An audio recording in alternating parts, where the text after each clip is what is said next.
राजस्थान के विधानसभा चुनाव में डिप्टी सीएम दुष्यंत चौटाला ने कई सारे दावों और कई सारे वादों के साथ एंट्री ली थी, लेकिन चुनावी परिणाम उनके दावों, उनके वादों के बिल्कुल उलट नजर आया। राजस्थान विधानसभा चुनाव में जेजेपी ने 19 विधानसभा सीटों पर अपने उम्मीदवार मैदान में उतारे थे और सभी उम्मीदवार चुनाव हार गए, जबकि डिप्टी सीएम दुष्यंत चौटाला ने राजस्थान में कई बड़ी रैलियां की थी और इस बार 25 सितंबर को चौधरी देवीलाल की जयंती भी राजस्थान में ही मनाई गई थी।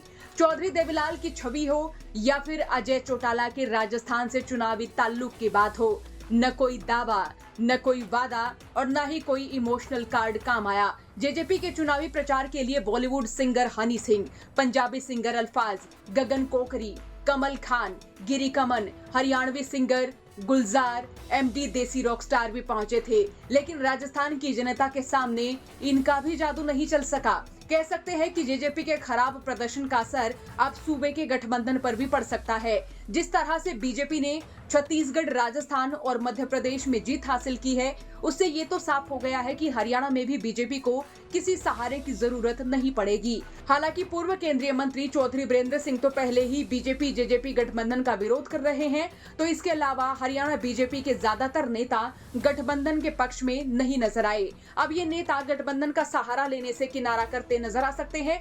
दुष्यंत चौटाला कई बार कह चुके हैं कि इस बार राजस्थान विधानसभा का ताला जेजेपी की चाबी से ही खुलेगा, लेकिन ऐसा नहीं हो पाया। जिस तरह राजस्थान, छत्तीसगढ़ और मध्य प्रदेश में बीजेपी को जीत मिली है, उससे ये तो साफ हो गया है कि हरियाणा में भी बीजेपी अब एकला चलो की नीति पर चुनाव लड़ सकती है। पहले भी कई बार सूबे में गठबंधन टूटने के संकेत मिले थे, लेकिन बीजेपी के केंद्रीय नेतृत्व ने इसे कभी सिरे चढ़ने नहीं दिया।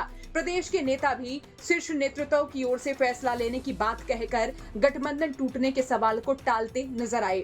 पिछले महीने जींद में अपने अभिनंदन समारोह में पहुंचे बीजेपी प्रदेश अध्यक्ष नायब सैनी के सामने ही चौधरी बीरेंद्र सिंह ने ये तक कह दिया कि अगर प्रदेश में उनका गठबंधन जेजेपी के साथ रहा तो उनकी 20 सीटें भी नहीं आएंगी। अगर बीजेपी अपने दम पर अकेले चुनाव लड़ेगी तो उनकी जीत निश्चित है।